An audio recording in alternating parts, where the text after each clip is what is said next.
Hello everyone. T C म्हणजे नेमकं काय हे आजच्या आपण व्हिडिओमध्ये पाहणार आहोत.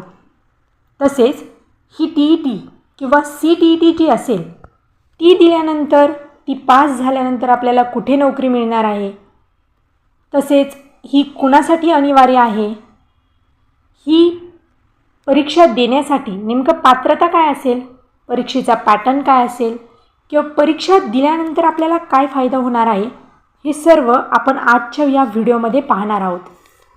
तत्पूर्वी तुम्ही जर आपल्या चॅनलवर नवीन असाल तर चॅनलला नक्की सबस्क्राईब करा. तर करूयात आजच्या सेशनला सुरुवात. पहिलं तर आपण समजून घेऊयात की टी म्हणजे नेमकं काय. टीचा अर्थ होतो टीचर एलिजिबिलिटी टेस्ट आणि चा अर्थ होतो सेंट्रल टीचर एलिजिबिलिटी टेस्ट. म्हणजेच ही एक शिक्षक पात्रता परीक्षा आहे आणि ही एक केंद्रीय शिक्षक पात्रता परीक्षा आहे किंवा आपण चाचणी म्हणू. ही महाराष्ट्रापुरती MHTT असं म्हटलं जातं, जी महाराष्ट्रापुरती मर्यादित आहे, व CTT ही सेंट्रल म्हणजे केंद्रापुरती मर्यादित परीक्षा आहे. तर आता आपण पाहूयात की जी CTT आहे आणि जी TT आहे त्यामध्ये नेमका काय फरक आहे. या दोन्हीही परीक्षा महाराष्ट्र राज्य परीक्षा परिषद, जी महाराष्ट्र राज्य परीक्षा परिषद आहे ती आयोजन करते दोन्हीही पेपरचं, TT असेल किंवा CTT असेल. आता जी TT आहे, ज्या TTला 1 ते 8 म्हणजे 1 ते 8वीचा जो काही सिलेबस असेल, जो काही पाठ्यपुस्तकांचा सिलेबस असेल त्यावर आधारित प्रश्न असतात. म्हणजे एकंदरीत तुम्ही फक्त 1 ते 8वीपर्यंतची पाठ्यपुस्तके जरी व्यवस्थित केलीत स्टडी, तरी तुमचा TT क्रॅक व्हायला सोपं आहे. जी CTT आहे, हे पहा, CTTला पण आपला 1 ते 8चा सिलेबस असतो, पण याची जी काठिण्य पातळी असते CTTची ॲज कम्पेअर टू TT ती थोडी जास्त असते. म्हणजे TTमध्ये कसे तुम्हाला सरळ प्रश्न विचारलेले असतात, पण जे CTTमध्ये असतात ते पेडागॉजीवर, म्हणजे जे काही तुमचं अध्यापन कौशल्य असेल किंवा शिक्षण क्षेत्रातलं जे काही कौशल्य असेल ते कौशल्य अनुसरून प्रश्न विचारले जातात तुमचे CTTमध्ये. आता जो TT किंवा CTTचा जो काही अभ्यासक्रम असेल तो अभ्यासक्रम आपण पाहूयात. जी TT असेल आणि CTT दोन्हीमध्ये तुम्हाला पेपर 1 आणि पेपर 2 असे 2 पेपर द्यावे लागतात. पेपर 1 हा आपला असतो 1 ते 5 वर्गासाठी. जर तुम्हाला 1 ते 5 1 ते 5वीसाठी शिक्षक म्हणून पात्र व्हायचं असेल तर तुम्हाला 1 ते 5साठी पेपर फर्स्ट द्यावा लागतो, TT असेल किंवा CTT. आता महाराष्ट्रात द्यायचं असेल तर तुम्ही TT देऊ शकता, आणि जर आउट ऑफ महाराष्ट्र म्हणजे केंद्र स्तरावर जर तुम्हाला शिक्षक व्हायचं असेल, जसे नवोदय विद्यालय असेल किंवा केंद्रीय विद्यालय असेल, त्यासाठी मात्र तुम्हाला CTT द्यावी लागते. CTT द्या किंवा TT द्या. 1 ते 5साठी आपल्याला द्यायचा आहे पेपर फर्स्ट, 6 ते 8साठी 6वी ते 8वीसाठी आपल्याला द्यायचा आहे पेपर सेकंड. तर आता जो पेपर फर्स्ट आहे 1 ते 5चा, त्यामध्ये तुम्हाला विषय असणार आहेत बालमानसशास्त्र व अध्यापनशास्त्र, जो की 30 मार्कासाठी विषय असणार आहे. आपला दुसरा विषय असणार आहे भाषा. मराठी असेल, भाषा 1 ही मराठी असेल किंवा भाषा 2 जर इंग्लिश असेल तर भाषा म्हणजे अल्टरनेट असतं. पहा, भाषा 1 जर तुम्ही मराठी सिलेक्ट केली तर भाषा 2 तुम्हाला इंग्लिश घ्यावी लागेल महाराष्ट्रासाठी.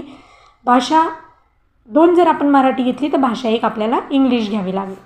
अशी भाषा 1 आणि भाषा 2 आपली प्रत्येकी 30 मार्काची असणार आहे. त्यानंतर गणित हा विषय आहे. गणित विषय आपल्याला 30 मार्कासाठी, परिसर अभ्यास हा विषय आपल्याला 30 मार्कासाठी. असा टोटल आपला TTचा पेपर असणार आहे 150 गुणांचा. 150 गुण राहणार आहे TTचे 150 मिनिटांसाठी. म्हणजे प्रत्येक प्रश्नाला आपल्याला 1 मिनटं भेटणार आहे. सेम CTTलाही पहा, CTTचा जो पेपर आहे तोही तुम्हाला पेपर 1 सेम विषय आहेत 150 मार्कांसाठी, तो 1 ते 5वीसाठी.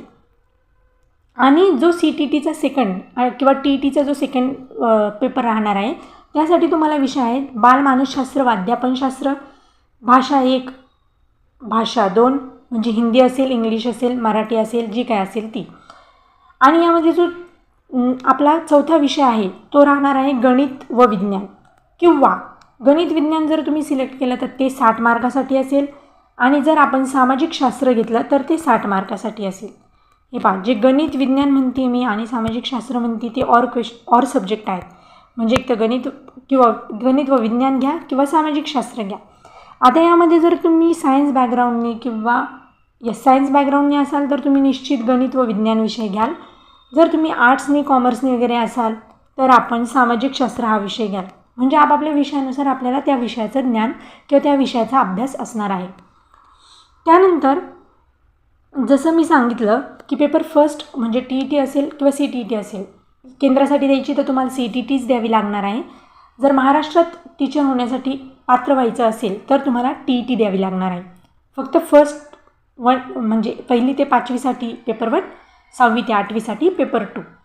दुसरा मुद्दा, या दोन्ही विषयांचं जे आपण म्हणतो आहे की अभ्यासक्रम तर आत्ता मी सांगितला आहे, पण जो TETचा अभ्यासक्रम आहे तो पाठ्यपुस्तकावर आधारित आहे आणि जो CTETचा अभ्यासक्रम आहे त्यामध्ये थोडी आपलं शैक्षणिक गुणवत्ता म्हणतो आपण किंवा जे काही ज्ञान आहे ते आपलं पेडगॉजी ते आपलं तपासलं जाणार आहे CTETमध्ये.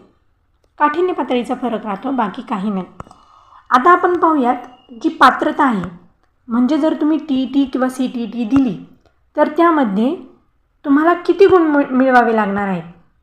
जर तुम्ही TET देत असाल किंवा CTET देत असाल आणि जर तुम्ही ओपन कॅटेगरीमधून असाल तर तुम्हाला कमीत कमी 60% मिळवणं गरजेचं आहे. म्हणजे 150 पैकी 90 गुण तुम्हाला मिळवावे लागतील, तेव्हा तुम्ही TETसाठी किंवा CTETसाठी ओपनमधून पात्र राहाल. जर तुम्ही कॅटेगरीमधून असाल तर तुम्हाला 55% गुण मिळवणं गरजेचं आहे. म्हणजेच एकंदरीत आपले 82 ते 83 मार्क होतात. म्हणजे जर तुम्हाला पात्र व्हायचं असेल CTET किंवा TETसाठी तर लक्षात ठेवायचं आपल्याला 150 पैकी 90 गुण मिळवणं आहेच ओपनसाठी आणि कॅटेगरीसाठी 5-6 मार्क कमी जास्त. त्यानंतर आता आपण पाहूयात की जो हा पेपर आहे TET असेल किंवा CTET तो कोण देऊ शकतं. जो TETचा आपला पेपर आहे तो TETचा आणि CTETचा पेपर असेल, हे दोन्ही पेपर आपण म्हणजे जे 1st to 5 म्हणजे 1ली ते 5वीसाठी ज्यांना शिक्षक म्हणून पात्र व्हायचं आहे त्यांच्यासाठी जो क्रायटेरिया किंवा जी काही पात्रता आहे ती आहे पहा, 12वी झालेली पाहिजे आपली. 12वी प्लस DED किंवा DTED म्हणजे शिक्षण क्षेत्रातला कुठलाही डिप्लोमा 12वी नंतर जर तुमचा असेल तर तुम्ही हा जो TET किंवा CTETचा पेपर फर्स्ट आहे तो देऊ शकता. त्यानंतर जर तुम्ही 12वी प्लस DED प्लस म्हणजे डिप्लोमा कुठलाही शिक्षण क्षेत्रातला डिप्लोमा प्लस ग्रॅज्युएशन जर झालेलं असेल आपलं, म्हणजे ग्रॅज्युएशनची अटी पहा तुम्हाला 6 ते 8ला शिक्षक होण्यासाठी 12वीही व्हायला हवी. एखादा डिप्लोमा म्हणजे शिक्षण क्षेत्रातला डिप्लोमा प्लस ग्रॅज्युएशन असेल तर 6 ते 8साठी पेपर सेकंड तुम्ही TET किंवा CTETचा देऊ शकता. किंवा 6 ते 8साठी तुम्ही BED जरी असाल तरीही तुम्ही 6 ते 8साठी म्हणजे पेपर सेकंड TET किंवा CTETचा पेपर सेकंड हा BED असाल तरीही देऊ शकता.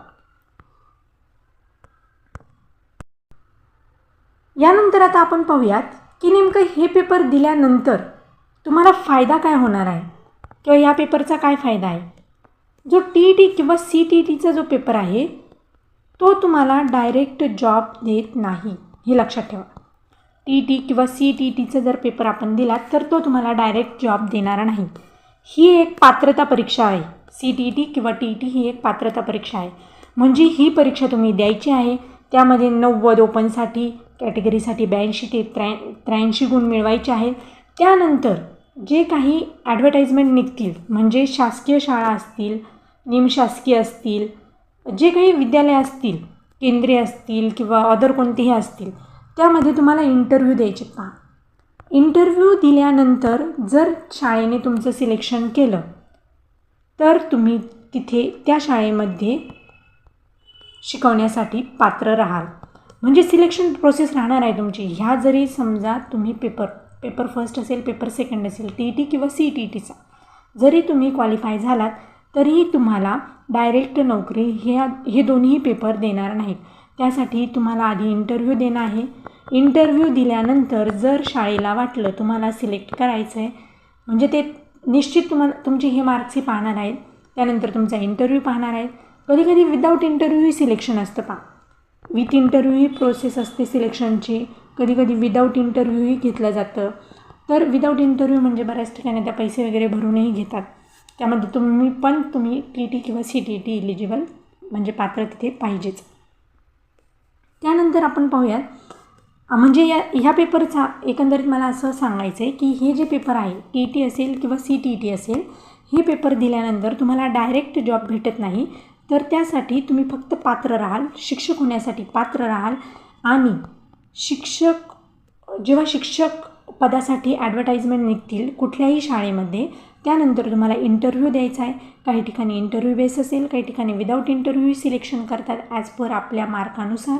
तर त्यानुसार तुम्हाला इथे जॉब भेटणार आहे. अजून एक इथे सांगण्यासारखं असं आहे की जी CTET आहे ती केंद्रस्तरावर आहे. ती केंद्रस्तरावर असल्यामुळे तुम्हाला तिथे पेपर देण्यासाठी इंग्लिश आणि हिंदी ह्या दोन लँग्वेज म्हणतो आपण, ह्या 2 भाषांमध्ये तुम्हाला पेपर देता येणार आहे, इंग्लिश किंवा हिंदी. कारण ही केंद्रस्तरावर आहे, महाराष्ट्र स्तरावर नाही. आणि जी TET आहे, TETचा जो पेपर आहे तो TETचा पेपर आपण इंग्लिश किंवा मराठीमधनं देऊ शकतो. इंग्लिश किंवा मराठी म्हणजे TET म्हणून सांगते. म्हणजे आपलं कसं असतं, बऱ्यापैकी जे महाराष्ट्रातील शिक्षकवृंद असतील ते मराठी माध्यमातून शिकलेले असतात. आता जे जुने आहेत ते बऱ्यापैकी मराठीच आहेत. त्यामुळे TETला तुम्ही पटकन क्वालिफाय होऊ शकता किंवा TET ही ॲज कम्पेअर टू CET थोडी सोपी जाऊ शकते. त्यामुळे TETला प्रेफरन्स देणं कधीही चांगलं राहील CTETपेक्षा. शेवटी तुम्हाला दोन्हीही द्यायचे आहेत.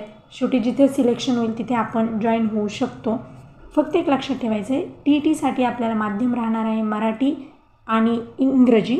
आणि CTETसाठी आपल्याला माध्यम असणार आहे हिंदी आणि इंग्रजी. तर यानुसार आता आपण तयारी कशी करायची आहे ते तुम्ही ठरवायचं आहे. आधी TETची करू शकता, ते सोपं आहे. CTETलाही त्यानंतर तुम्ही वेळ देऊ शकता. आत्ता आपण पाहतो आहे तर CTETची डेट आलेली आहे 6 सप्टेंबर. TETचा पेपर फुटल्यामुळे थोडं पोस्टपोन्ड होतं आहे, पण कदाचित सप्टेंबरमध्येच एंडिंगला किंवा सप्टेंबरच्या मध्ये किंवा ऑक्टोबरच्या स्टार्टिंगला, सप्टेंबर एंडिंग किंवा ऑक्टोबरच्या स्टार्टिंगमध्ये आपली TETची परीक्षा होऊ शकते. तर आपण दोन्ही पेपरचा अभ्यास करा, TET आणि CET. आणि अशाच नवनवीन माहितीसाठी आपल्या चॅनलला नक्की सबस्क्राईब करा. तुम्हाला ही माहिती कशी वाटते ते सांगा. थँक्यू.